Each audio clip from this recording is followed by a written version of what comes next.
পর্যন্ত আমরা কেন্দ্র থেকে কোনো রকম কোনো বিশৃঙ্খলা বা অসঙ্গতির কোনো খবর পাইনি।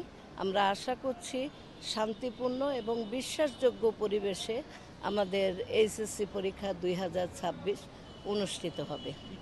কেন্দ্রগুলোতে সচরাচর যেমন পদক্ষেপ নেওয়া হয় আইন শৃঙ্খলা রক্ষা, তারপরে শ্রেণীকক্ষগুলো ঠিক আছে কিনা, শিক্ষার্থীদের পরীক্ষা দেওয়ার পর্যাপ্ত পরিবেশ আছে কিনা সেটা, এবং তারপরেও সর্বোপরি সিসিটিভি ক্যামেরা স্থাপন। আমাদের 208টা কেন্দ্র আছে, প্রত্যেকটা কেন্দ্রেই আমরা ক্যামেরা স্থাপনের বিষয়টা নিশ্চিত করেছি এবং আমাদের শিক্ষা মন্ত্রণালয়ে এই প্রতিষ্ঠানগুলোর আইডি এবং পাসওয়ার্ড সরবরাহ করা হয়েছে যাতে কেন্দ্রীয়ভাবে পরীক্ষা মনিটরিং করা যায়।